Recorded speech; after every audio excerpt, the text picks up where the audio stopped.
Welcome back to Cerebrivore. This is the first episode of Season 2 for 2023. I'm Jason of the Nerds RPG Variety Cast.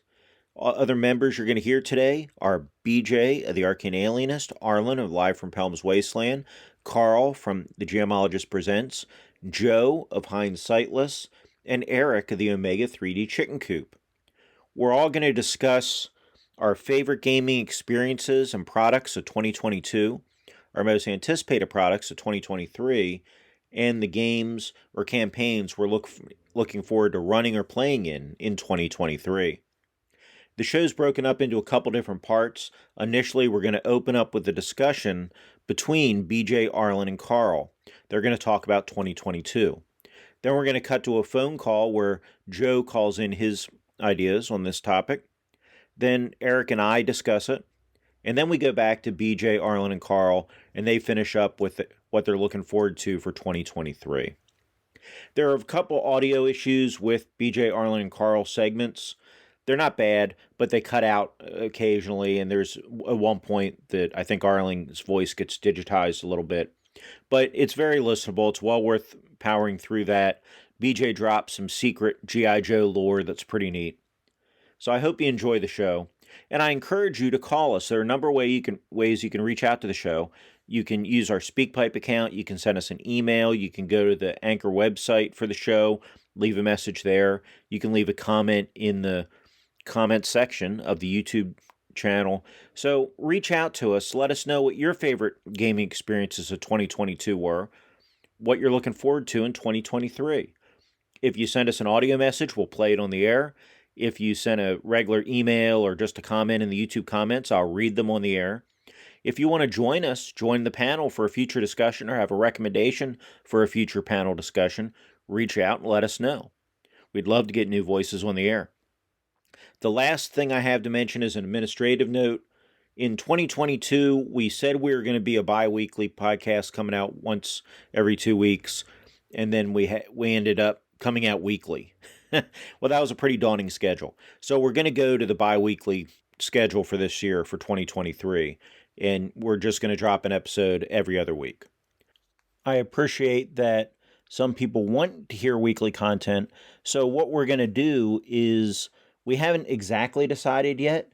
You'll know here in a week, but on the off weeks, we'll have a much shorter show that will either be a choose your own adventure book where I will read the prompt, and then for the next 10 days, I'll field voicemails or emails, or, you can reach out to us however to tell us what we should do next, so when you hit that decision point, what to do at that decision point, and then on the next off week, I'll play all those messages or read them, and then read the result in the next part up to the next decision point, right?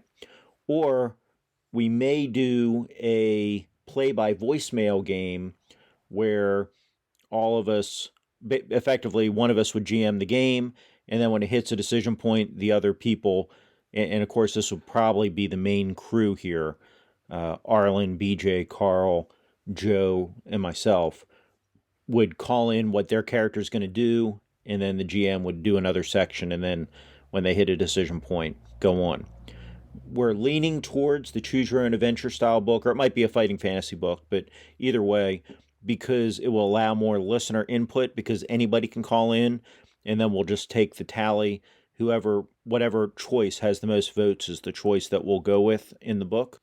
Or adventure. I mean, these may not be fighting fantasy books or choose your own adventure books, but it'll be that style of adventure. But I'm open to suggestions, so if you have any thoughts on what we should do on those off weeks, call in and let me know. Thank you for tuning in. Thank you for all your support. We really appreciate it. And I hope you enjoyed today's show. Most unlikely of villains, schools of blame and more pause. Does it talk? Does it know how? Does it boggle? Does it meow? In the lair of the Cerebrivore, heaven show him so much more. Release your brains at the door.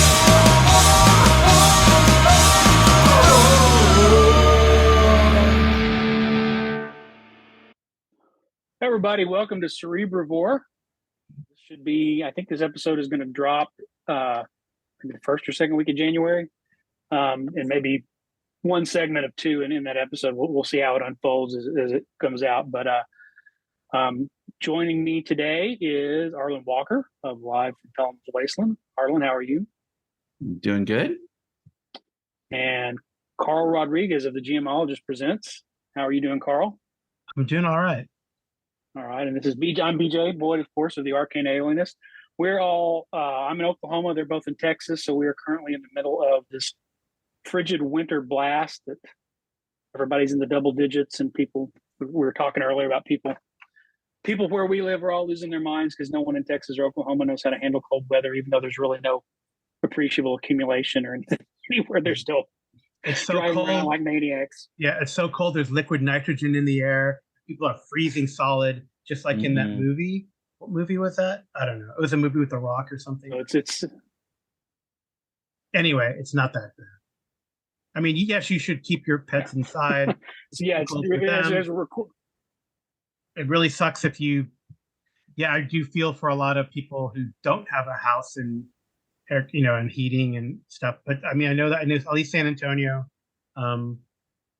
San Antonio is opening a lot of shelters for people who do not have places to stay because you don't want to sleep out there, especially at night. Yeah. Carl, that you got so serious, my joke is gonna sound really tasteless when I say that I walked to the grocery store today and saw Mr. Freeze in his bathrobe instead of his suit. Oh, that's pretty good though. Did he say, "I'm Mr. Freeze"? Yeah. What I killed also- the dinosaurs? The Ice Age. Just, I'm Mr. Freeze, but I also starred in Conan. Yeah. Yeah, that's my best Arnold impersonation. So If it bleeds, we can freeze it. oh, that's good. Yeah, if it bleeds, we can kill it. Classic. Yeah, classic line. I'll be Yes, cold. You killed my mother. You killed my father. You took my father's sword. You killed my people, or something like that, in some order. Anyway. Yeah. No, but it's December 23rd. This episode will drop in January, but right now we're on the cusp. It's Christmas Eve. So Christmas Eve. Yeah. do you guys do you guys make your players gear up with winter gear when you play a session where they're going into a frigid environment, or do you make them account for the fact of whether their gear survives? I don't like, I do like horror games, and I don't mind a Halloween themed game. I don't like holiday Christmas themed games. I don't want variation of Santa Claus X, Y, or Z.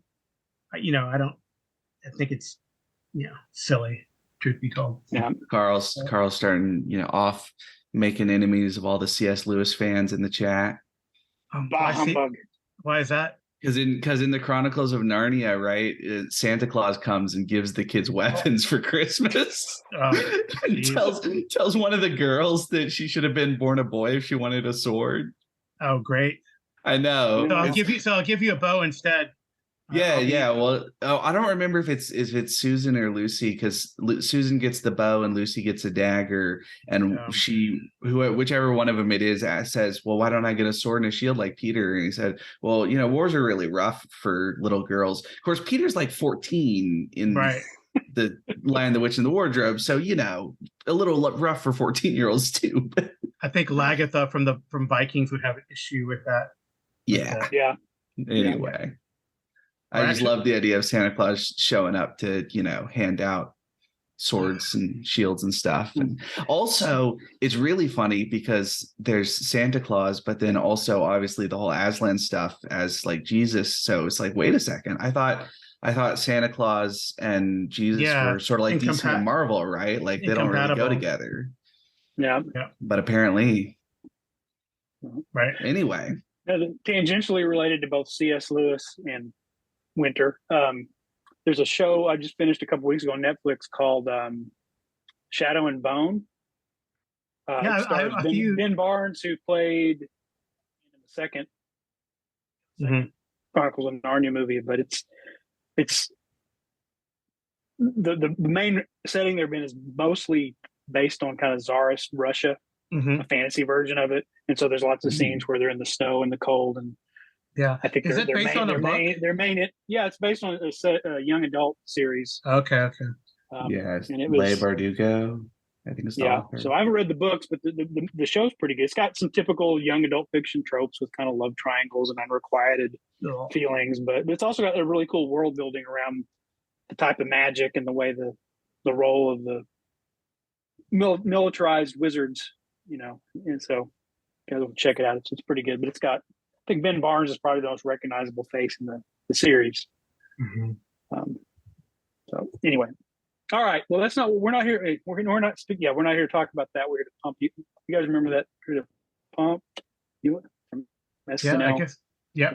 Schwarzenegger making fun of it. Schwarzenegger. No, it was a. Yeah. So now we're going to talk about 22 highlights and then what we're looking forward to in the new year. So I guess the thing we'll go around the horn and talk about is of the gaming experiences you've had in 2022. What was the most interesting or the most fun, or just the highlight? Which one do you think kind of stands out to the most as your highlight of the year? So Arlen, why don't you kick us off and tell us what you think? I don't know. It seems like I played a lot more kind of one shots this year versus some of the kind of longer extended campaigns, but there are a bunch of fun ones. Kind of trying out different games. I'm thinking about, because we did Octon Cthulhu and Cohorts Cthulhu with you, Carl, and Jason ran Aces and Eights, which I thought was fun. And I don't know, it seems like a lot of sort of stuff like that was kind of, fun and interesting. I will say also I had sort of a not actually playing, but within the kind of sphere of prep is play. Hobbs and I were working on a duet game with Savage Worlds, and I think there's some really cool, we didn't really get very much into it, but there's some really cool kind of ideas and ways that we worked out to kind of, like express kind of magic system elements and things like that in the framework of Savage Worlds that I thought was really cool. So I don't know, that was pretty fun. The setting, I called it Decadent Arinthry, and it's sort of it's kind of designed as a sort of kind of late classical empire setting, and there's a lot of like ancient knowledge that's around, but some of it is not as accessible anymore, and all sorts of kind of ideas that fit in with that. So I thought that was a lot of fun. Not really like a gaming thing, but a lot of kind of cool ideas put in there that I've used for other things. So yeah, cool stuff. So why Savage Worlds? That's the question. Well, in that case, Savage Worlds, I think as much as anything was because it felt like it was pretty straightforward and works pretty well for a single character, because Savage Worlds characters tend to be pretty competent. You can have like a D6 in, or at least a D4 in a whole bunch of the broad skills, and have pretty good odds at whatever skill check you're going to have to make. And especially with some kind of minor tweaks, you can end up with characters that are not necessarily like going to have a walk in the park with everything, but have that kind of broad skill ability. I think we also wanted to try, I think both of us kind of liked the idea of the sort of the kind of randomness of the results in Savage Worlds, and the way that ties into some of the setting stuff, especially with the kind of magic ideas. That one of the ideas in the setting was that a sort of major kind of thematic element has to do with kind of magic is sort of a release, right? The kind of the sort of classical idea of Vancian magic with prepped spells is more like the reason you have a limited number of spell slots is because, well, the spells are sort of active all the time, and you can only kind of keep so many of them active, ready to release, right? This sort of latent potential energy. And we sort of worked along that a lot of the Hobbs's character is a sort of He's kind of like a dock worker type who's been trained as a hedge mage, and so part of his thing is he has like these ropes with knots in them, and so untying the knot releases the energy of the spell that is sort of then kind of shaped by the wizard. And so a lot of the kind of magic in the setting worked with that. But I thought that was kind of a cool, like when you have Savage Worlds where you have, you know, dice explode and you can explode a bunch of times even potentially and have all these kind of potential wild results. But that was kind of a cool idea for, like, you know, you have your essentially the equivalent of like, you know, your D6 knot, but then in the process of release it explodes twice, and so you end up with a end result of like a 15 on a spell, and that's kind of a cool way to express this sort of, you know, difficult to harness wild energy thing. So anyway, Cool. yeah, Cool. Yeah, that's Carl, interesting. what was your No, I just want Carl, to what talk was more your about. highlight? Okay, well, I just want to talk more about Arlen's idea. But Oh, well, no, go ahead. Go ahead. no, I think that Pump him for information. the knot thing is interesting, and I was curious that you played Savage Worlds. Like Hobbs's idea seems like it comes from almost like Fantasy Hero in a way, Mhm. because Fantasy Hero, the knot thing would be like it'd be like a reduction in your in how many points it would cost to cast your spell, Yeah. because it's linked to a an item, right? So I think that's kind of interesting. I know Hobbs has a big background in hero system and Fantasy Hero. And Well, and you'd have that champions. kind of like a flexible, you know, like a point pool that can be put Right. into specific effects, kind Yeah. of thing. And in Savage Worlds, you can do some of that. Yeah. So yeah, you know, well, and you've got, especially with some of the spell effects in Savage Worlds, they're so broad. Oh that yeah, I think can they see really that in fit Savage Worlds well. too. Yeah. It's a great FX too, because like when you unravel the knot, then that's like you lose your power point. So then you have to take some time to redo Yeah. the knot. That's like the regeneration of the power point. Yep. Yeah, it's pretty cool. Yeah, Okay. kind of building back up your store of resources for the spell effects, but kind of a way to put a sort of kind of semi-Vancian structure. There's a little bit of that kind of Vancian structure in there, but a lot more of kind of a sort of, I think, what Vancian magic is sort of supposed to feel like, where you have like specific like spell ingredients, and especially like if you use, it's always been weird to me, the idea that you prep a spell, but then you use the spell ingredients when you cast the spell and not actually when you prep it. Because it seems like that's the obvious way to kind of create that sort of greater tangible element, is that, well, when you prep the spell, you use up and then you kind of keep it held, right? As opposed to like, you know, the idea of, well, you just sort of have them there, and then you know you've got your phoenix feather that's ready for the thing, but you don't actually have to use it up until you're ready to do it. It's kind of an odd, I don't know, somehow it doesn't, because in Jack Vance's stories, right, part of the idea is that the actual, like, it's very much like that, where like a caster casts the spell basically and has it like, you know, 90% or 95% of the way cast, and is, you know, holding back on the last, you know, 3 syllables of the actual spell, and has to kind of, you know, keep the rest of the spell in their brain, which is why you can only have, you know, 2 or 3 spells ready to go, but then you just, you know, finish the spell at the right time, right? And so you have to do, in Vance's dying stories, right, there's a lot of kind of prep time for a lot of these spells, right? It's sort of like ritual castings in D&D 5e, where, you know, it seems like the characters, you know, before they go out adventuring, they spend, you know, hours or more getting all the spells ready and doing the most of the casting, essentially, so that it's ready to just fire off when it's time to go. But yeah, I was going to say, that's what I was going to say. It sounds much more like the actual Vance, where I mean, spells are basically like these incorporeal entities that they're shoving in their brains through these rituals to prepare them. So, yeah, cool. So Carl, what was your mine? highlight So for 2022? So I think my highlight was the ongoing Twilight 2000 campaign that I've been running since my birthday in July of 2021, and it's been running for over a year.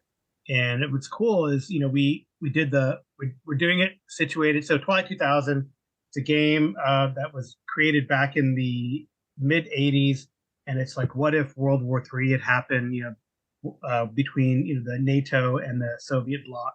So at the height of created at the height of the Cold War. So there's a fourth edition done by Freely Publishing, and I really like the rule set. It's a pretty easy rule set. Pretty much people, it's a lethal rule set. It does model very well and consistently everything from exploration to scavenging to food consumption to combat, right? So, and we really have enjoyed it.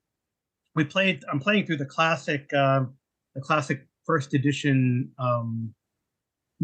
I guess adventure books. I don't know. It's hard to say because they're more like additions to the campaign. Like even the initial scenario is like the breakout, and it tells you, shit hit the fan. Your unit's been dispersed.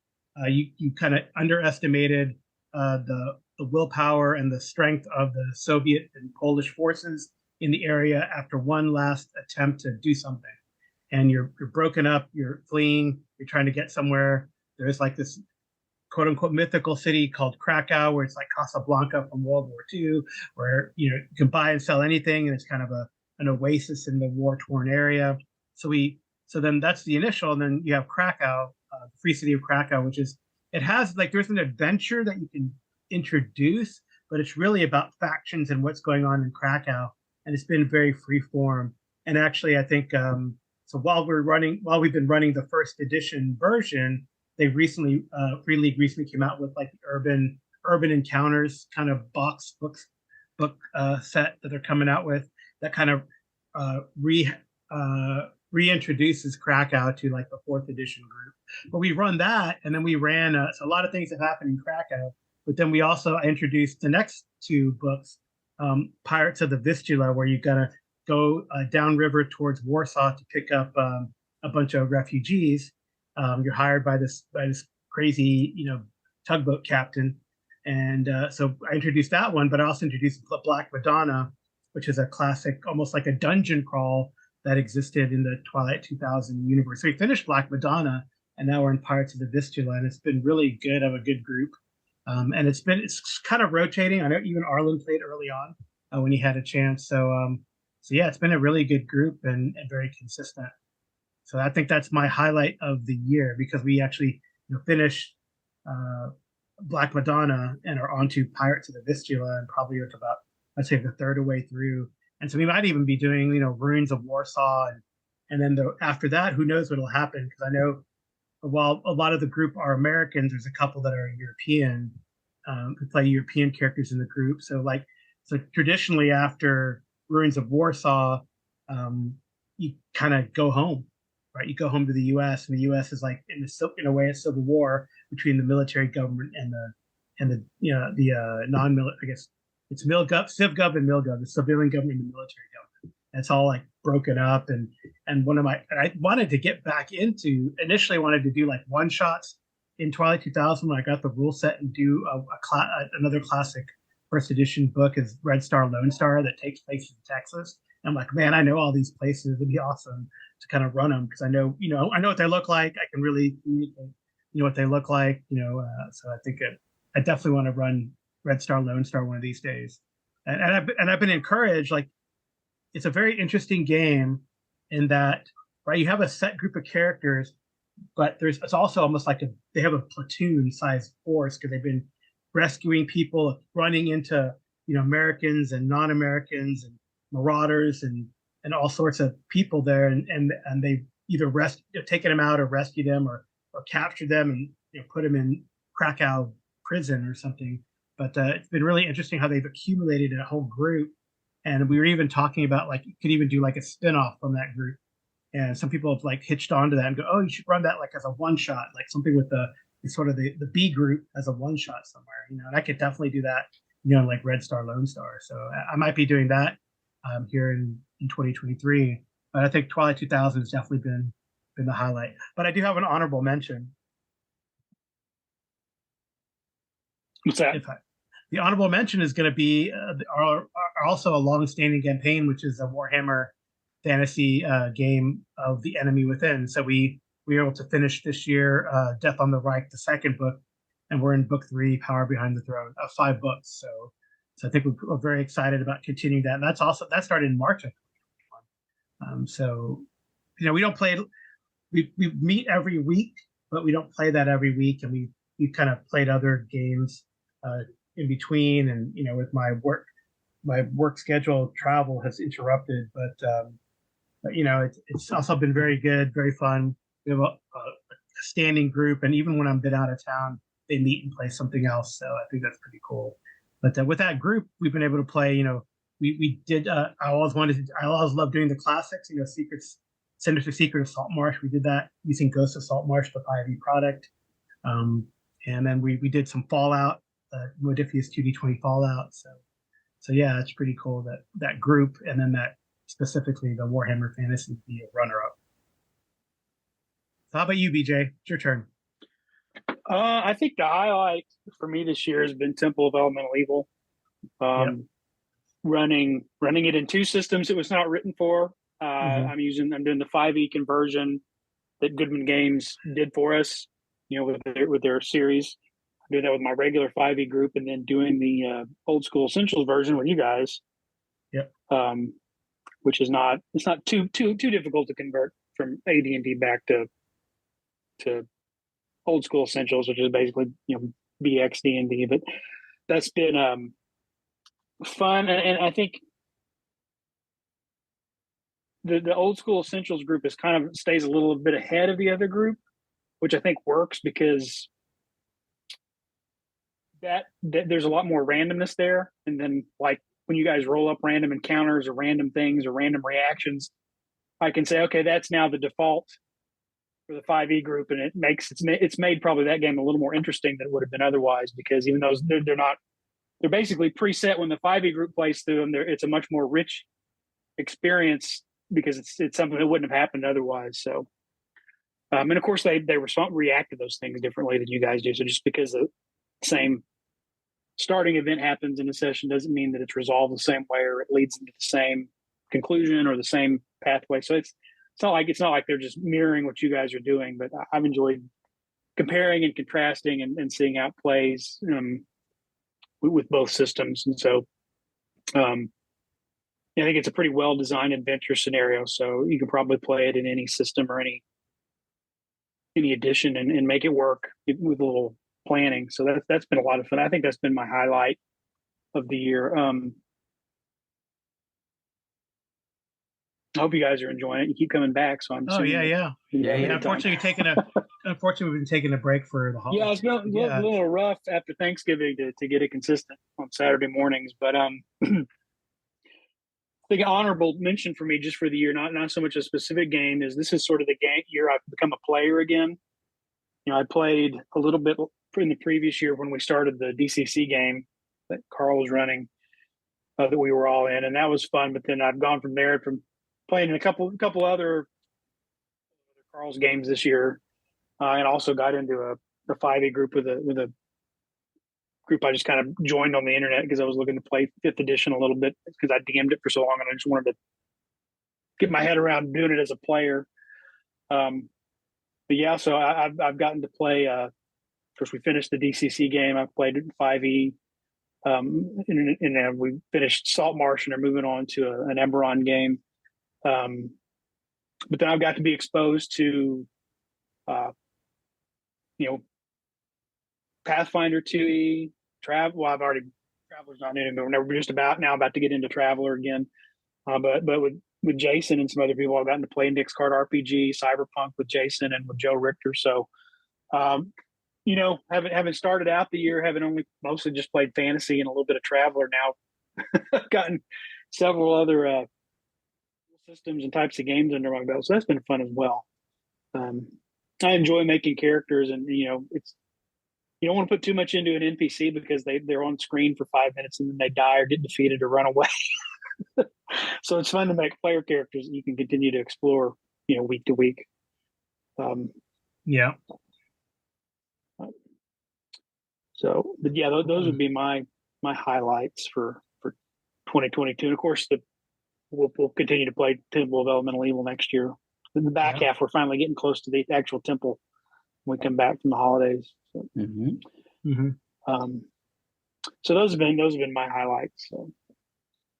That's cool. You guys have any other comments on highlights for the year before we move on to the next question? Yeah, I think like I guess it was early towards the beginning of the year, but I started really delving into some of these both online. So I did some online and some in-person conventions this year. So I did the Friends of Jackson Elias, or Weekend with Good Friends, Friends of Jackson Elias. I actually did BSRCon last year, but I didn't run anything, but I played. So I'll probably participate and run something in BSRCon coming up. But from a Weekend with Good Friends and then at ChupacabraCon in North Texas, I ran my own stuff.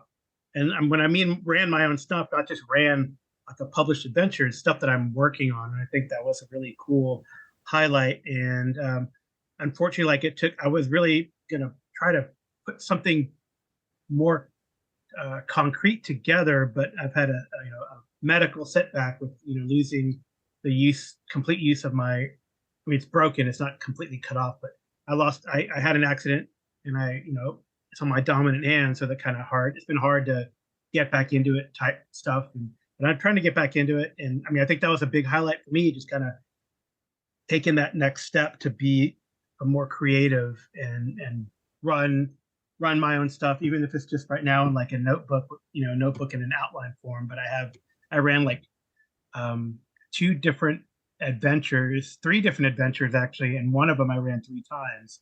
So I think that one's moving well along towards maybe seeing something, in LP, not really in print maybe. Although I met some local local gaming company, Storywood Games here, and they're really, when I get things going, they really want to help me to take that next step to print mode as opposed to PDF only. So I think that's been a cool highlight this year, and I hope I'm able to continue that upward, mobility. I mean, way back when I was in grad school as a postdoc, I did do some design for both for Paizo, for Paizo, and I have some design credit for Paizo and for Cobalt Press, but and I did a whole lot of playtesting, which I've always done for Chaosium, but it'd be neat to get back into it, like get my own stuff out there. So I think that's a highlight. Arlen, any other highlights you want to mention before we move on? I don't know. Nothing super comes to mind. Okay. Yeah. I would say I mentioned all the things I've gotten to play. I've really enjoyed the Lost City that Carl's running as well. Just as we barely played some EX. That was a lot. That's been a lot of fun.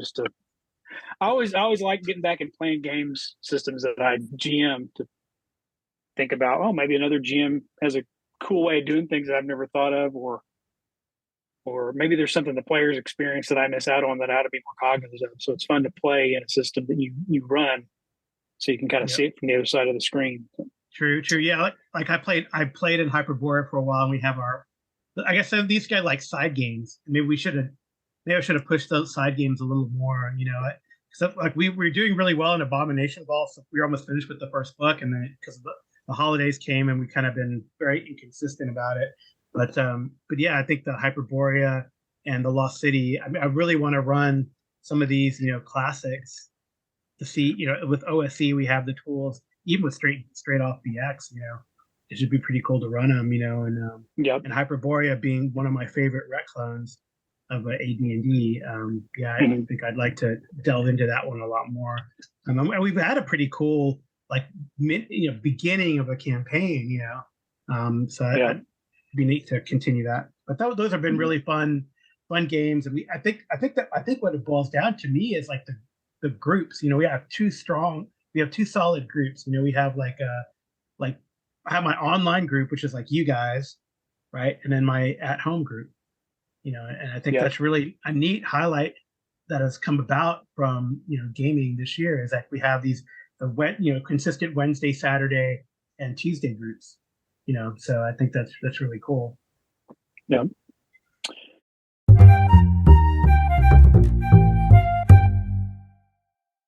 Yo, Jason. So I have a little time. I just got finished having lunch with my sister. My mom's still working, so I got the place to myself. I've pulled myself away from reading one of my favorite books that I haven't read for years that I will talk about later. To let you know about some of the things in 2022, gaming wise, that I was most grateful for, and for some of the things in 2023 that I'm most looking forward to. As far as 2022 goes, I'm super grateful for playing Wrath of the Righteous with you and my other friends, man. I've been having a blast running this game. It's an adventure path that me and my buddy Woody have wanted to play, or finish actually, because we played through the first couple books, the first two books to be more precise, for years. You know, that was the first adventure path Woody and I played together. It helped form our friendship, and it's just been so awesome having you in there too, man. It's really been great, and I'm glad you're having fun. I'm also really super grateful for having been able to play in some of Joe Salvador's playtest of Reaver. I think he's an amazing game master. I think Reaver is a fantastic game. The quick start rules, I think, are out or coming out soon. Excuse me. And it's just, that's been a blast. You know, that's been awesome. I'm grateful that I had a chance to run some Cyberpunk 2020 for you and BJ and my buddy Woody. That's been super fun, even though it's been on hiatus for a little while. Yeah, you know, I think that's it as far as 2022 goes, gaming wise. As for what I'm looking forward to, I'm looking forward to playing more Wrath of the Righteous, more Cyberpunk, playing more games with you and some of the other Anchor folks a lot. I'm excited for... What else am I excited for? I don't know. As far as gaming stuff goes, I'm not super up to date on what games are coming out. I'm not all that interested in getting new. I have enough games, right? I am very excited for Reaver to come out, so that for sure. And then, yeah, who knows what else? Maybe some. I don't know, man. That's what I'm excited for. Anyway, dude. Happy New Year. I hope you have or had, depending on when this gets played, a very Merry Christmas. I hope you and yours are well. I hope everybody out there is happy, healthy, and whole. And I will talk to you all soon. Jason, take it easy, dude. Peace out.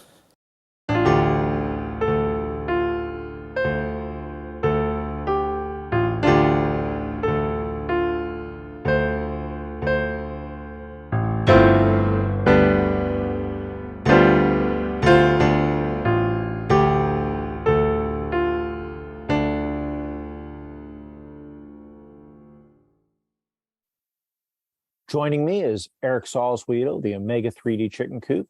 How are you doing today, Eric? I'm doing great, Jason. Thanks for having me on. Anytime. We need to get you on some of these panel discussions as well. But today, in the first episode of 2023 for Cerebrivore, we're talking about people's favorite things from 2022 and their most anticipated things for 2023. Excellent. So I'm going to do a little bit of a hybrid here because I got a bunch of stuff in 2022, but I haven't gotten it to the table, of course, like most gamers. And I do have at least one thing in 2023 that I have arriving that I'm super interested in. But let's talk about the stuff in 2022 that I've been a big fan of. And the first thing I'll talk about is it's not new. It's been around for a while, and that's ICRPG, and specifically Master Edition, which did come out here in 2022. And I finally got it to the table running Vigilante City for you and Jill Richter. And I've been reading about ICRPG for a while. I had the PDFs. I never had a physical copy until this Master Edition came out that I got through Modifius. And it was something I've been tinkering with and wanting to play, and finally got it to the table. And it's played pretty much exactly how I wanted it to play, which is freewheeling, light lifting on the game master's part, and the ability to kind of just freestyle and have fun and do kind of wild and zany things. So that's probably been my most favorite thing that's new to me in 2022 is ICRPG. Excellent. Yeah, I also picked up ICRPG Master Edition, and yeah, that's very high on the list. It's an excellent update for the game. There are a couple things, I was sad to see tags go. I don't know if you had second edition or not. So second edition had like tags for equipment and stuff, but that's something you could easily port into Master Edition, so it's not a big deal. But, generically, I like the book overall. It made some improvements in areas. I do have the second edition on PDF. I don't have it physically. There are a few things that were taken out that are in second edition that I liked better.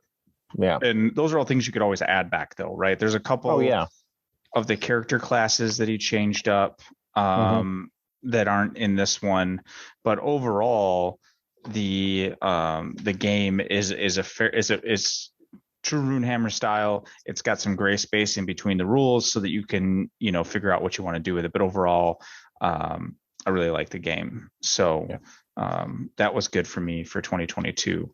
The other game that I got to the table again in 2022, and it's not new. I played it in 2021. I might have played it.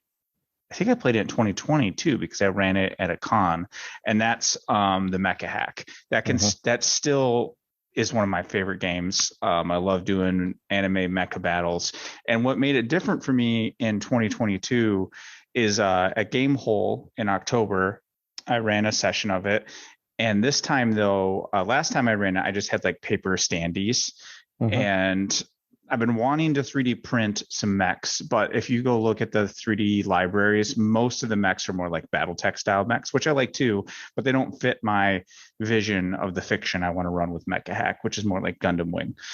So I ended up buying a decent number of 30-minute mission models, and those are from Bandai, and they're basically based off of Gundam Wing. And the whole idea is you can put one together in 30 minutes instead of like a multi-hour like Gundam model.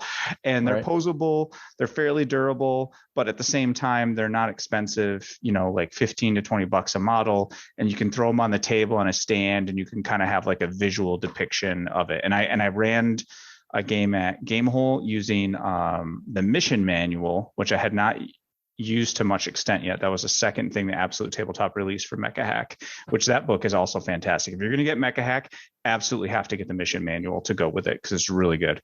And I ran that with the models, and I did end up 3D printing some mechs from a different board game that I kickstarted. And then I took my son's giant Godzilla toy, and that was like the final thing that went down on the table. So that was really cool. That was a lot of fun.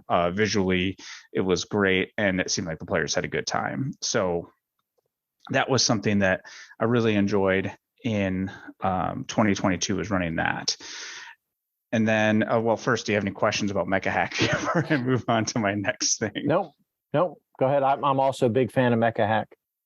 I think have you been in one of my Mecha Hack games? I have not been in one. I've played it. I've not been one of your games. I need to get one of yours. I need to actually buy I don't have the mission manual, so I need to buy that too. It is a tiny package, and it's just loaded with stuff. It's got tons of mission prompts, and I used one of those. It's just really good. The last thing I'll say for 2022 that I recently just finally got out of the box was I had backed from Japanime Games.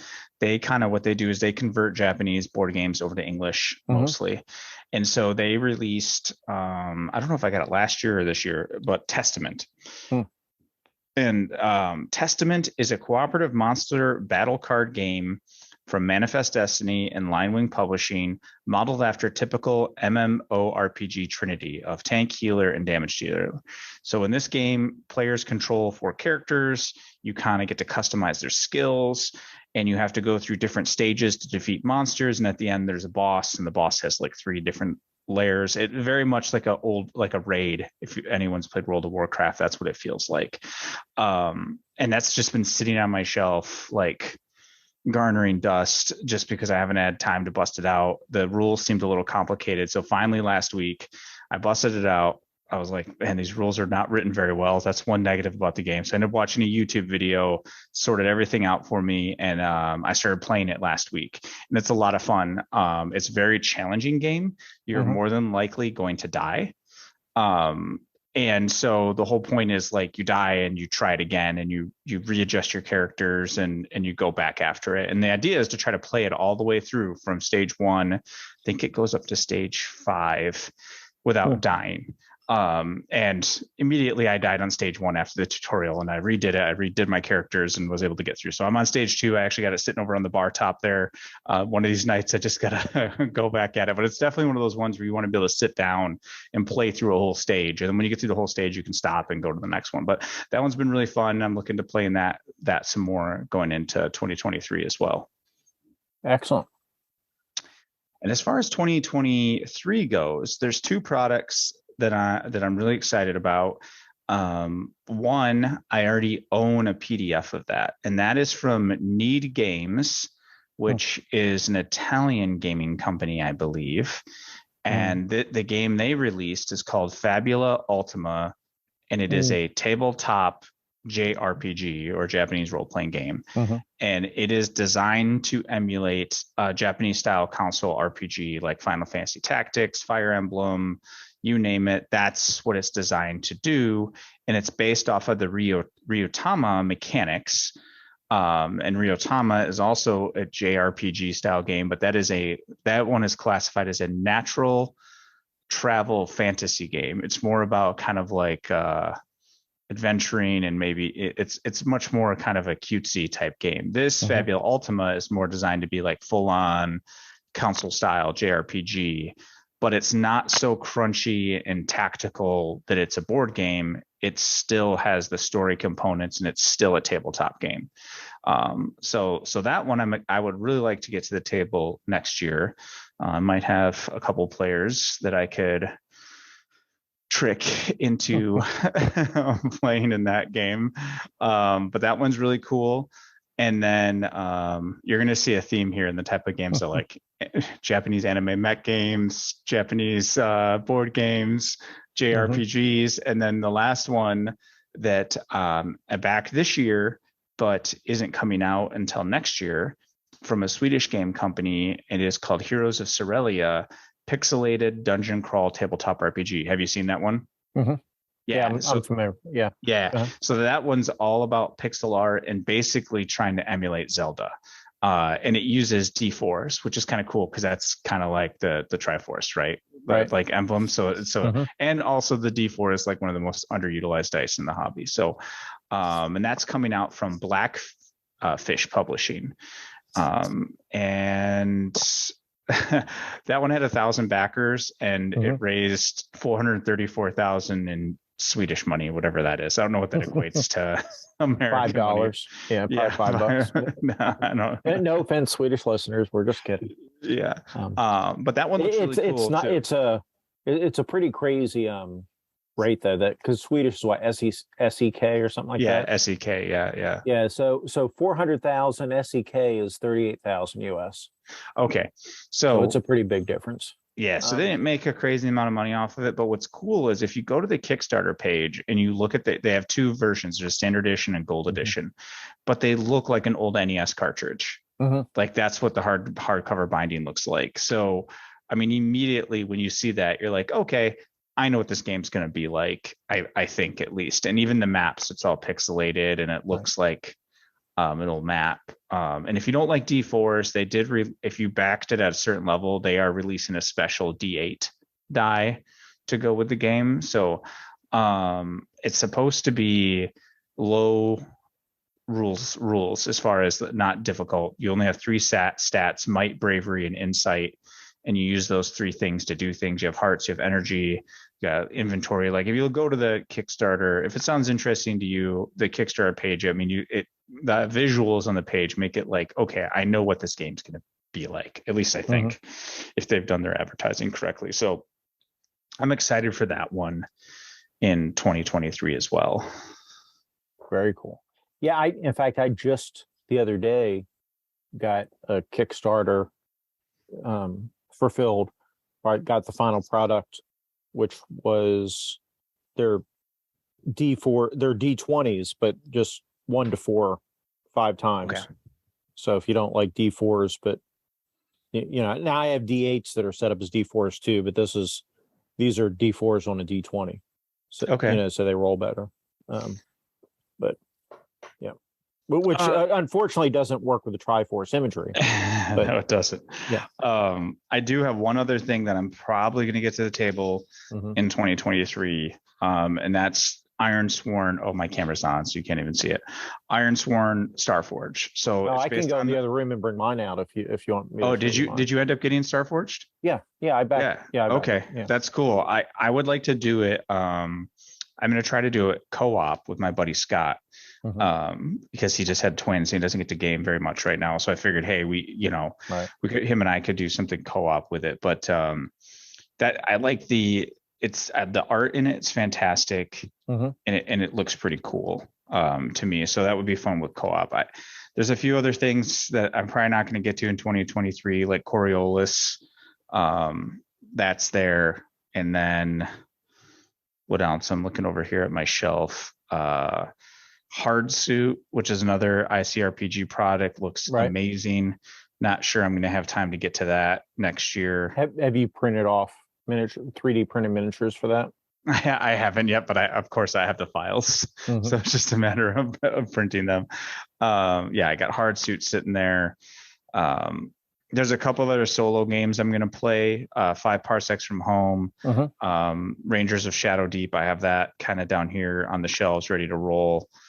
And then, and disappointingly, I have G.I. Joe and Transformers. I want to play them, but the rules feel like a lot for me to have to get up to speed on for next year and run based on everything I want to do. So, 2023 looks like for me a bunch of games to run, and then I know there's some games I'm going to play in too. Sounds like some older Palladium games are on the menu. I don't know who would be possibly interested in those, but I know there's one guy that wants to run those games. Yeah, well, maybe there's a good transition. So for me, I can talk about my, best and most anticipated. So it's interesting. Out of the Kickstarters this year, I mean, the 2 products that are stand out as far as the quality of them really are probably Weird Frontiers RPG by Stiff Whiskers Press, which is a Weird West version of Dungeon Crawl Classics. It's just a huge, the book's 900 some pages. It's a huge book, but it's like a faux leather bound book, and it came with a bunch of stuff, and just beautiful, beautiful binding and work. And the same thing with Hyperborea, the 3rd edition of Astonishing Swordsman and Sorcerer's Hyperborea. It just beautiful, and I got the leatherette covers, so just beautiful, beautiful books.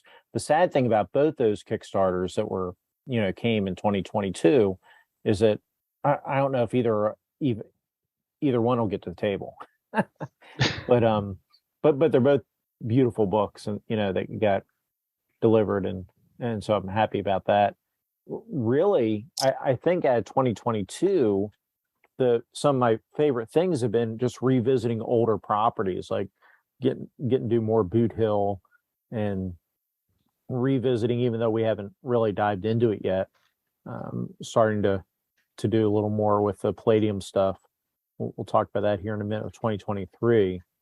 The ongoing campaign. So all year this year, I've been playing Pathfinder 1 in Joe Richter's group. Joe Richter has Hindsightless podcast. And then the Reaver playtest with Joe Salvador, Raven Guy Games. Right. And that'll be out. That's an anticipated game for 2023, because it should be out. There'll be a Kickstarter for the full game, but the quick start should be out pretty soon, hopefully in January 2023. And I've really enjoyed both those campaigns. As far as I've really enjoyed ICRPG Vigilante City as well. I'm not just saying that because you're here, but partially because you're here. Good. No, that's not true. That's good. Yeah. So No. you've been doing the long haul campaigns most of this year. Yeah, I mean, I've done a ton of one Yeah. shot games and a ton of little things, but I've actually been into long-term campaigns, which is interesting. And now both those are bi-weekly games, so we've got Sure. yeah, and actually I'm in a bi-weekly Friday night AD&D game too, AD&D First Edition. So Yeah. it's kind of revisiting the older things. So for next year though, in our group, I'm planning on running After the Bomb Second Edition Palladium games. And I'm looking forward to that. And that probably won't be all year. We'll play that for, I don't know, we'll see how it goes, 3-4 months. And then, somebody else can take the helm and because we tend to rotate GMs. But I'm looking forward to running that. I'm hoping to get some more Top Secret in next year. So I'm definitely looking forward to that. As far as new products, anticipated products, I'm hoping not to buy nearly as much as I have in the past because I want to play with what I have. Yeah, but I'm gonna be pickier next year. Mm-hmm. I purchased a lot of stuff this year just because I thought the art looked cool or whatever, and I'm definitely gonna back off next year. Yeah, so as you know, Barbarians Lemuria is one of my favorite games. I've run that a number of times this year. I know I'll run that next year, and there's a pulp version of that game coming out, Dicey Tales. Mm-hmm. And it's going to lean into the pulpy side of that world, but that can be Dicey Tales the way it's written is, pulp can be sword and sorcery. It could be, retro science fiction. It could be modern day. It could be, 1930s Indiana Jones. All those things are pulp, right? But Dicey Tales will be out next year. And I'm looking forward to that. That's just a slight modification of the Barbarians Lemuria system to make it a little more generic for those kind of games and a few tweaks.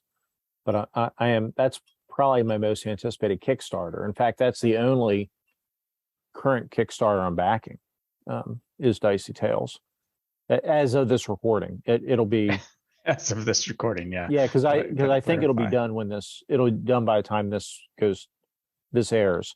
But at the time we're recording it, that's the only one I backed.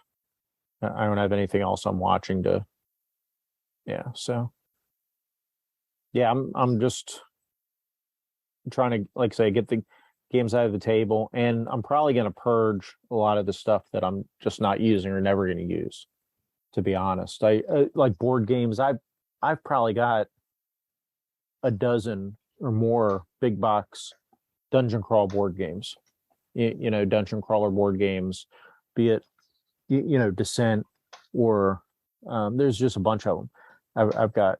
And honestly, I'm gonna purge just about all those, and I'll keep the old 1990s, like 1995 Warhammer Quest, and I may collaborate with you on this, but I'm gonna make new pieces for it, because all that's getting old. I need to make new cards and make new minis and all, but I'm just gonna revamp that and just play that because I enjoy that game. So, and that's really good for solo or good for groups. It's got role play elements to it. I mean, Warhammer. I don't know. Have you ever got to play Warhammer Quest from the 90s? I did not. No. Yeah. So I mean, you say, oh, it's like Hero Quest, but it's really not. It's a really neat game. It's very well done, and that's still my favorite board game dungeon crawl game.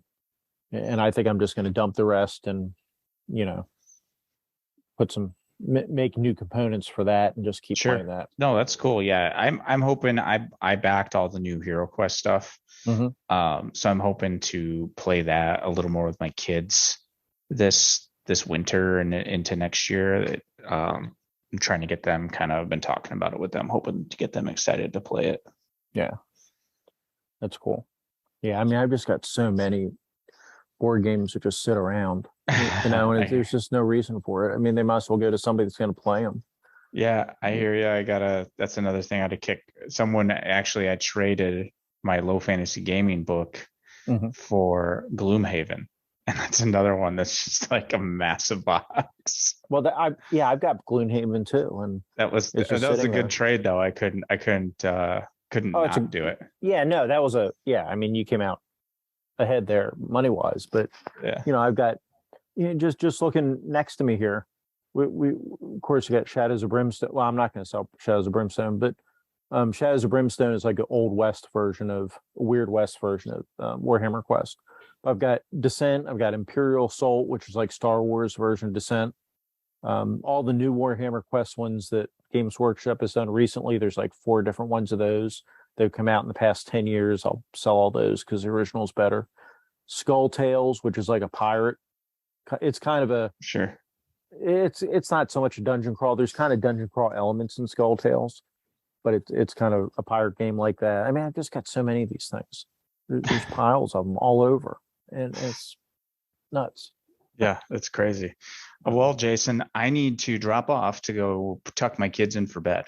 Excellent. Well, thank you for sharing your most anticipated and your favorite things from the past year and the new year, and we'll look forward to talking again soon here in 2023.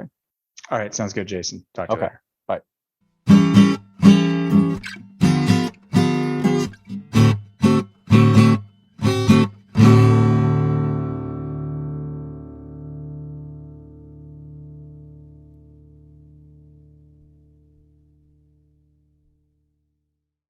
All right. So the next thing we want to ask is what gaming what are you looking forward to most in 2023? So, Harlan, what do you got for us? What do you think's What am looking for I the most? looking forward to? I know there are a couple of like Kickstarters that I've backed that have things coming. So there's like Heroes and Hardships is sort of a little bit based on like the what the Legend of the Five Ring system used to be like, but is designed to be kind of a generic system, and I backed that because I thought it looked cool. I don't know. There's a couple of other. I think for me, I'm less thinking about like specific products, even though I'm sure there will be plenty of interesting things, and more thinking about kind of things that I want to run, I guess. And I've got a couple of ideas for things I want to do. So like one of my ideas, there's sort of a kind of a number of different kind of things with some overlap in some ways, but like one of my ideas is a little bit kind of like what I think sort of a similar feel in some ways to like the Twilight 2000 type stuff. But my concept as I'm describing it is the Metro reverse mega dungeon. So if you guys don't know, it was a book series and then got adapted into a series of video games, Metro 2033. The story is that after basically there is a atomic weapons attack between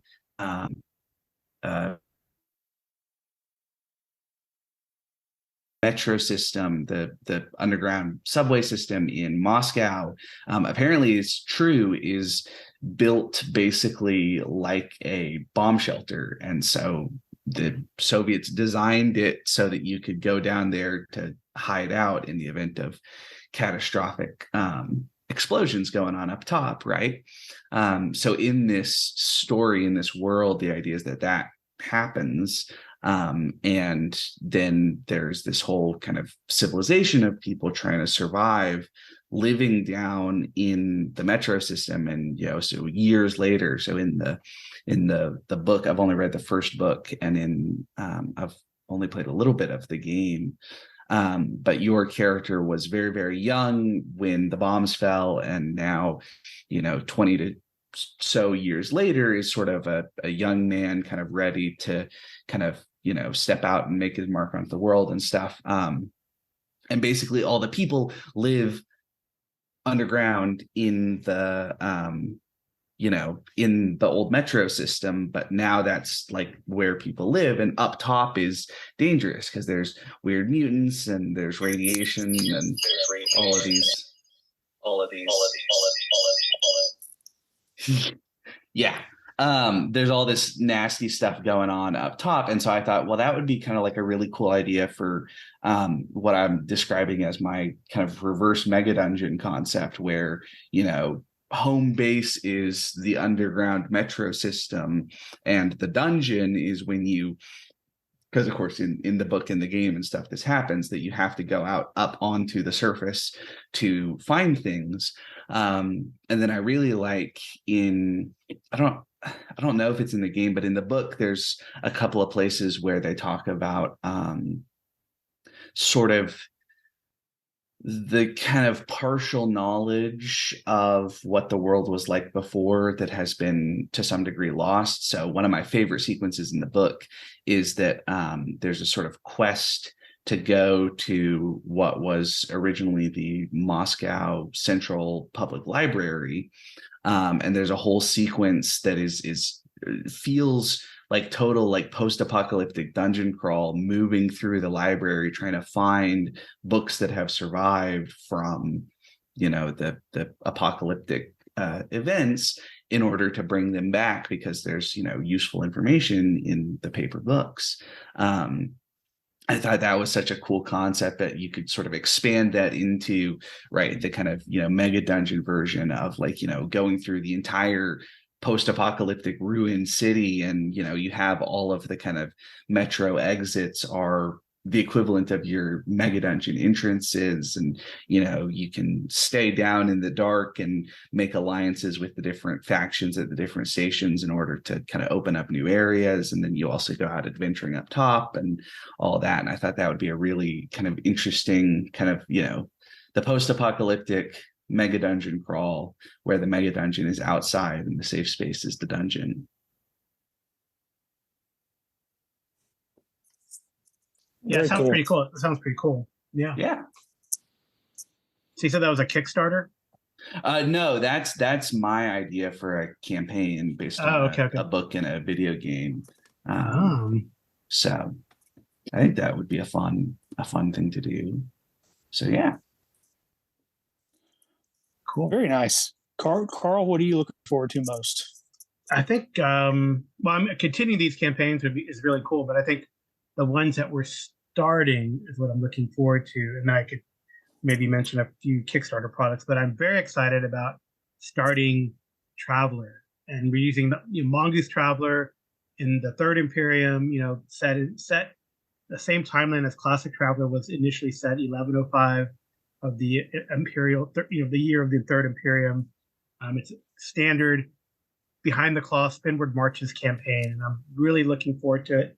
We played one session already, but I think it's really neat to see the player engagement in it, and I think I'm excited to see where you guys go. I'm not really gonna, I have some adventures, and I've thrown some adventure seeds down, but it's where the cool thing about Traveler, and how I've always wanted to play Traveler, is kind of like a sandbox and a space hex crawl. Really, you travel from world to world, and you might follow a lead or an adventure hook or a job, or you're just trading and space trucking, or you happen to be there because that's a stop on the way and something happens, or you have the adventure can come from like a passenger you take on board your boat, So I think that's what I'm looking forward to. I know Mongoose. This is Mongoose Traveler. This is second edition.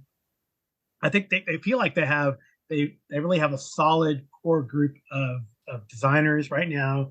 There's a lot of there's both critical mass and a lot of creativity from people who have been putting into the Traveler verse for a long time, from back even Mega Traveler and Classic Traveler days, all the way up to now. And I think I was reading the state of Mongoose that they came up with recently, and I'm very excited that they're gonna have products that are gonna go forward from the 1105 timeline. I know people have their pros and cons to having like a meta plot, but it's kind of neat the books that they're gonna have. And you go at your Traveler, you go at your own pace, but hey, after our first adventure, we're like 20 days in to the year 1105. So things go fast.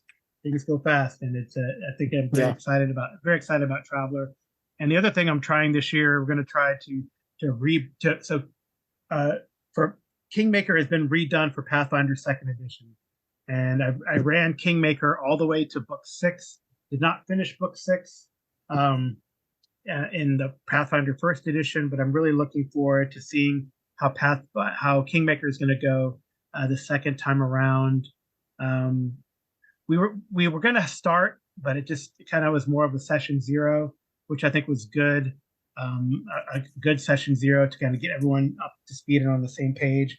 So I think we're going to start for sure in the new year with the Kingmaker and see how that goes. And a Kingmaker again it's a hex crawl really at its base. There are plot lines you can follow and plots you can follow, but you kind of can go at your own pace there, I think. And I think both the neat thing about Traveler, and I'm trying something new. The neat thing about Traveler and Kingmaker is really it is more conducive to people if they don't have to show up all the time. I'm sure there will people who will show up all the time because they're very excited about it, but you don't have to. If things happen, life happens. But both Traveler and Kingmaker are conducive to like, hey, if your character's not there, they're hanging out on the boat, type of thing. Or in Kingmaker, if your character's not there, well, they're back at the inn, the fort, the town, whatever, however, wherever you are along Kingmaker, your settlement development.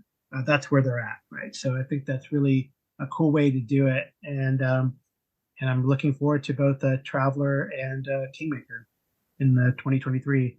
And I guess I guess one thing, and actually Arlen reminded me of this when he was talking about Savage Worlds. I think the one Kickstarter I'm looking forward to seeing is Pine Box Middle School, the Savage Worlds product, and it's if you're familiar with Pine Box, it's from the East Texas University universe. So East Texas University is it's like Buffy goes to college, and it takes place in East Texas, and your college students, it's in Pine Box, Texas, which is kind of like, I guess I've heard from people who went to A&M and actually went to Stephen F. Austin that it's kind of about like Stephen F. Austin. But anyway, it's in East Texas, and the ETU is like you go through the life of a college kid and you hunt monsters. But Pine Box Middle School is now, kids on bikes, Tales from the Loop with Savage Worlds rules, and it takes place there in Pine Box, Texas. So I think I'm looking forward to that kind of and I've looked at some of the things they're going to do with the rules, and it's going to be, it is going to be much like Kids on Bikes or Tales from the Loop, where the kids won't die, they'll just have setbacks, right? I guess you could ramp it up if you really wanted to make it a horror story, but it is horror, but it's from the point of view of from like Stranger Things point of view, from Kids on Bikes, Tales from the Loop point of view. So I'm actually looking forward to that. See how that comes out for Savage Worlds, because that'd be pretty fun to play. Nice. So I guess it's your turn, BJ. Well, I'm looking forward to the continuation of our Temple of Elemental Evil campaigns. I think as a player, the thing I'm probably most excited about is Traveler right now.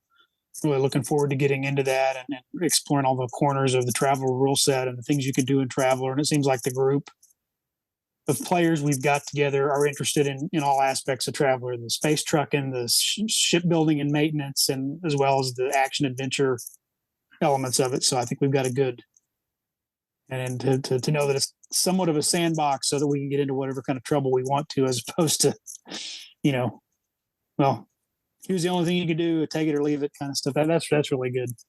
Yeah, I mean, you never know. What if you go through that system where the big adventure procs, you may or may not decide to do it, right? So it's not, and it's up to the players to see where they're at the time, see what their other agendas are, but we're really getting into a lot of the aspects of Traveler that I think is really neat. Everything from, like you said, shipbuilding and maintenance to one of the characters like, how am I going to pay for this? Hey, can I write my background is a doctor from a university. Can I apply for a grant type of thing? I think that's really neat that people are getting into the verse, and thinking like outside the box, or thinking along those lines of what can I do in this wide universe.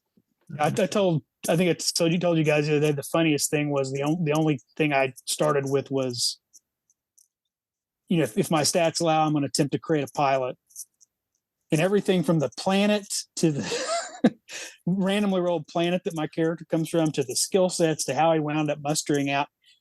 I wound up creating Han Solo without even planning on it. It's awesome. So yeah, I'm looking forward to that. I think as a DM, two things I'm looking for is just running a game. I was really inspired by the new Dragonlance release. I know it's cool. Some people really like it. Some people like it, some people don't. Some people who like 5e are kind of burned out on 5e, I know, but it just inspired me to, in some way, shape, or form, to dive into the Dragonlance setting to run a game, whether it's a 5e game just off the Shadows of the Dragon Queen, or whether it's something else I come up with using OSE or 5e or another game. I just really I'd forgotten what an affinity I have for that setting. Yeah. And so I've been enjoying it. I've been reading a couple of Dragonlance novels that I've not gotten around to reading in the past. Some of the later, Isaac Hickman's later contributions. And so I have my OSE game, my main OSE game, homebrew game is kind of on hiatus right now. Because I think I want to go back and rethink some of my world building now that I've basically run the Keep on the Borderlands with OSE in that setting, and I want to go back and rethink about kind of the history of the setting and how the monsters fit into different niches and things like that. So I may be doing a little more creative world building with that as opposed to running games for the early part of the year. Then maybe later in the year we'll get back into playing in it. But I think those are the things I'm most interested in. I don't have any pending Kickstarters that I'm thinking about right now that I'm really chomping at the bit on. I think right now I don't have anything I've backed that's still pending, but I'm sure something will come up before we get too far into 2023. It always does. Yeah, that's really cool. Yeah, I those are I mentioned the big campaigns, but I mean, there's a lot of stuff I want to run. I definitely want to run more Octoon Cthulhu. I really enjoyed that incarnation of the Modifius 2D20 system. I think it's kind of fast and furious, which I like. And I definitely, it's conducive to like one shot type of things too, so I think, just one shot, maybe not one session, but at least like a couple or two or three, sessions of playing it through a mission, I think is kind of neat. And, and the other one I thought I recently played, Flames of Freedom, which is kind of using the Zweihander Warhammer Fantasy Second Edition rule set, but taking place in I guess it's by the same people I think who made Colonial Gothic. That's what Jason Connerly said, maybe. But anyway, so it's like Colonial Gothic with the next incarnation, and it's kind of set during the Revolution, at the American Revolution. And I played a game like a game that's it seems like it's gonna be a multi-part game, but I really enjoyed it. I think it's a neat way to use the Zweihander type of system, right? The percentile dice Warhammer Fantasy Fate system. And I really Fate and Fortune or whatever. So I really enjoyed it. So maybe I'll try to get that to the table somehow. But we'll see. Yeah. That'd be more like again, not a long-term campaign, but just, hey, let's play like an adventure or whatever, or play like a little scenario. Yeah. So cool. All right. Anything else, Arlen, you're looking forward to in 2023? I don't know. I'm sure there will be plenty of purchases that I make over the course of 2023, things that are either, have been talked about or have not been talked about, but that I'm going to end up getting. I don't know. I did have one of the ideas while we're sort of talking about campaigns.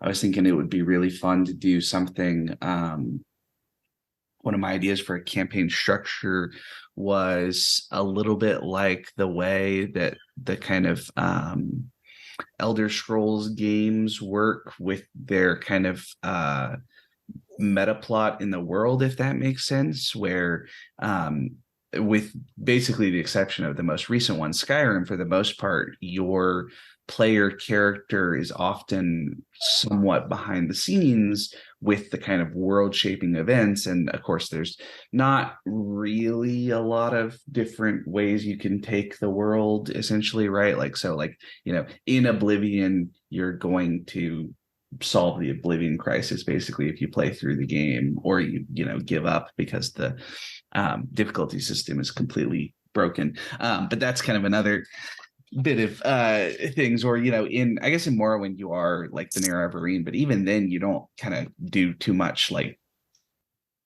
visible stuff. But that one of the things that I thought was kind of a cool thing you do with that is sort of a difference in their kind of necessarily going to cause kind of huge sort of world spanning consequences for their actions, that you do like a short like six sessions in one area, and then move somewhere else to new characters and maybe move the timeline a while and that sort of stuff, and kind of see a different kind of section of a larger world. And I thought that would be kind of an interesting, almost sort of like the way that a lot of the pulp fantasy stories have that kind of episodic, you see Hyboria through Conan's eyes at a lot of kind of different times in his life in different places, without necessarily all of the kind of relationship between all these places and things explained, but you kind of, it's all part of the same world. And that would be kind of a cool thing to do, I guess, to have, a crew who wanted to do, okay, we're going to do like,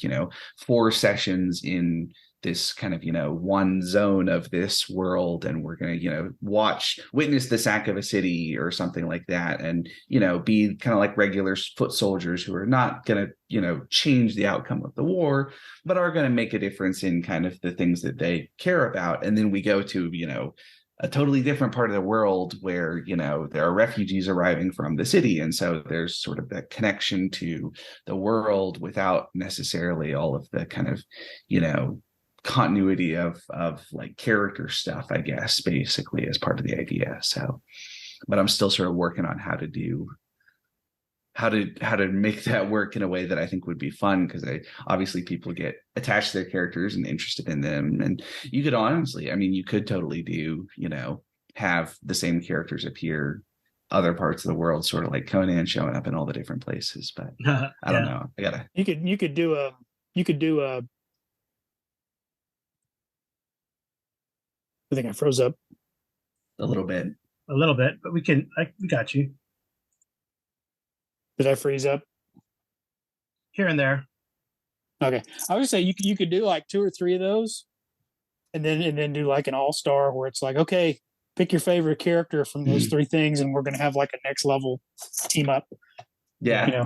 Well, that could be cool. That's well, kind of or similar. I've been working on kind of ways to do something of almost like members of like a larger organization. Like if your characters were almost kind of tinkering with, because I got the G.I. Joe RPG, and there's a number of things that I like about it, but I also kind of want to do something that is fairly different, which my idea right now is to use the rules for Ghost Ops Second Strike, which is based on Fudge, which is designed for pretty kind of high realism special forces stuff, but in a world that's like G.I. Joe, because I think that would be hilarious and awesome to have, everybody's like, taking cover and behaving realistically. And then, the Cobra Commander comes out and he's got his, super powered armor on. And so it's, so we got to behave a little differently now with this, a little bit like,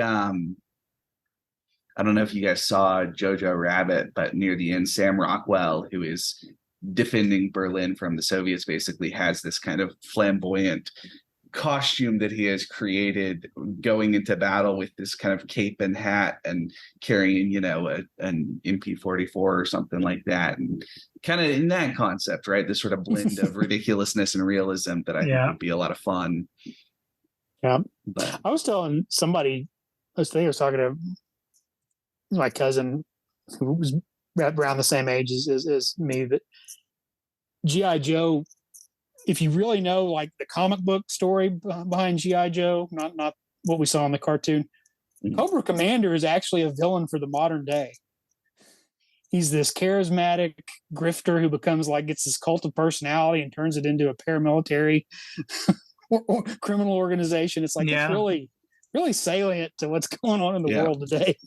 Well, there's also, I think it's a funny thing with the way that, especially because I watched G.I. Joe Origins Snake Eyes, I think is the full title, the most recent movie that was not very good, as you could imagine.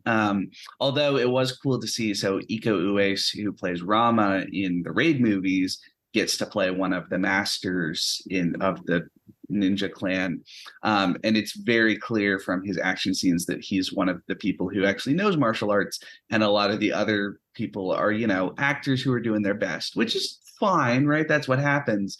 But it is cool to see him, you know, let loose on a couple of stunt guys every once in a while and be like, oh man, this dude actually knows his shit. Because of course the Raid movies are so much fun with him starring as Rama. But anyway, I was thinking about the funny thing of, right, the original like name G.I. Joe is supposed to be like an average soldier in the American military, right? That, you know, GI is in general issue, and then Joe like average Joe, right? And then fast forward to the modern period, and they've become, you know, an elite terrorist hunting super spy organization that are, you know, basically like, you know, James Bond, but they don't wear tuxedos. They wear, you know, combat armor and stuff. And that's kind of a funny transition. If I remember correct, when they went to Hasbro went to partner with Marvel, they're like, we've got these prints for these original figures, but we want you guys to create a story for them. Mm-hmm. They tapped Larry Harmon to do it, and he basically was recycling a pitch he made for a Nick Fury comic book that never got. Wow. Yeah. So G.I. Joe, as we kind of came to know it in the smaller action figures, is basically started off as Shield, and Cobra is based on Hydra. Yeah, of course. Yeah, which totally makes sense. Totally makes sense. Yeah. Get into totally that. Wow, that's pretty interesting. Yeah, it does. And I kind of like the idea of having like a super serious, like hardcore combat game, and then, you know, oh, it's the new action figure model, and we pause for a second to have, you know, like how you would have in a cartoon, right, that the new character has just shown up, don't you want to buy the new action figure, sort of thing. Because I think that would be really funny if, you know, you having, you know, super intense gunfight, or like, you know, like the Raid, like have an action scene like the Raid, and then it pauses for a second to have a new character with different colors show up and be like, hey, I'm alternate skin, you know, Sergeant Jaka. You can find the new alternate skin Sergeant Jaka in stores near you today, and then the firefight starts up again, because I think that would be really hilarious and ridiculous. You know, there's I haven't really, like, I guess we see them at Dragon's Lair, and we were like, oh, and I guess there's a running joke in our group, our Thursday group, that, hey, this guy who'd never run a game before, you're gonna run G.I. Joe for us. So, but I don't know, I was kind of looking at I guess it must have been the first movie, but it looked pretty campy cool, you know, with all the stuff going on. So I don't know, maybe it'd be worth checking out. The Transformers look pretty interesting, to be honest. Yeah, I'm more to be honest, I think I'm more familiar with the Transformers material than that one. I just haven't picked up that one yet. Well, but that's funny. Yeah. Well, it's based on 5e, you know. Yeah. Is it? I thought it was going to be based on the same system they did for G.I. Joe. Well, no, it's all the same system. They originally said it was going to be based on 5e, and it sort of is. I thought it was kind of like it has an OGL, right? Yeah, well, I have to look at it again. So it changes things up a fair bit, that you still roll d20s and you have proficiency, but the way it works is that your proficiency by level and your proficiency in skills changes like a secondary die, rather than having like just a flat bonus. Oh, it's interesting. So it's a little bit like that kind of Savage Worlds thing, and then also it's somehow like if you have proficiency or expertise, like you get to roll your die for your level and all of the lower dice and just take the highest out of them. So if you're at like a D8, you roll like a D8 and a D6 and a D4 and take the highest of all of those and add that to your D20 roll for stuff. Seems like a So, yeah, it's kind of which a is weird kind of an odd dice thing. pool Although thing. I guess really easy to do in a VTT maybe is part of their thoughts. But well, that's funny. I mean, we could have a whole thing on the different incarnations of the OGL, because there's even like there's this science fiction game called Farsight that doesn't use even a D20; it uses a 2D12 for its your base roll, right? So, but it has an OGL at the back, and there's levels and blah blah blah. So, well, and I think that's the not as much specific to the OGL stuff, but that's one of the interesting things about the kind of Transformers and GI Joe and Power Rangers stuff is that because those franchises haven't had, I think I don't know if there's been any official support for any of them. It might be the first official RPGs, but obviously because they're popular franchises, there are, serial numbers filed off versions of basically all of those, and for a whole bunch of different systems, right? That there's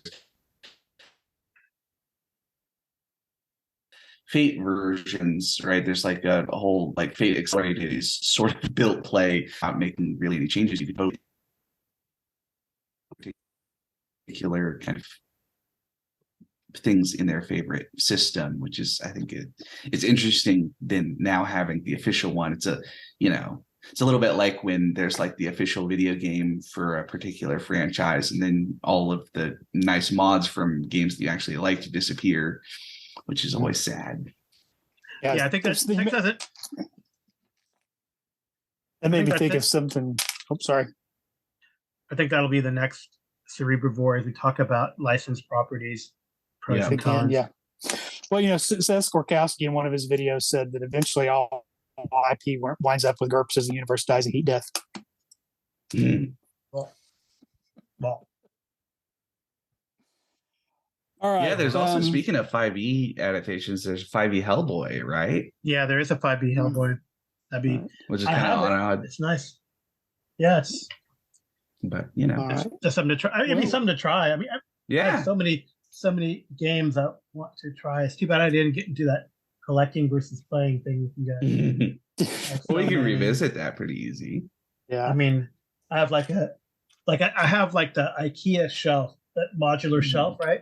So I have like a little nook, and they're 2 rows deep.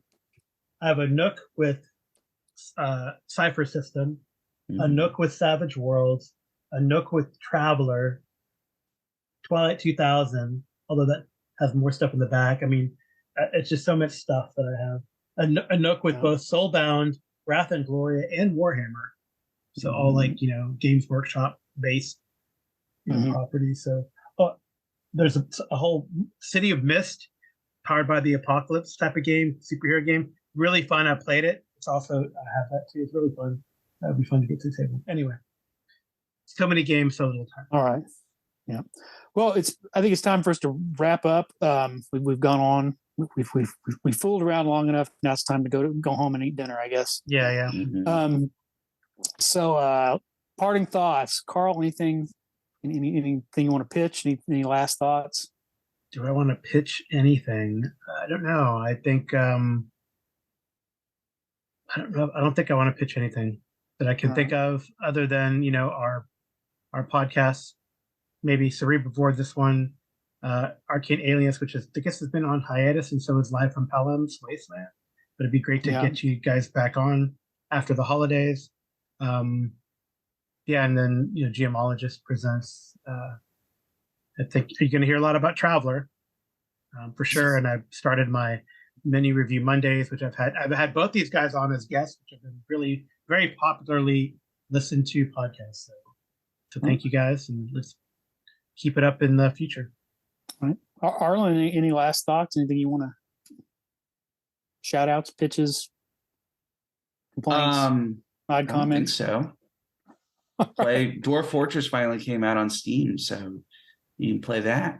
Once they finally add adventure mode, we won't even have to play tabletop RPGs anymore. We can just do that. Yeah. Did you get a Steam Deck by any chance?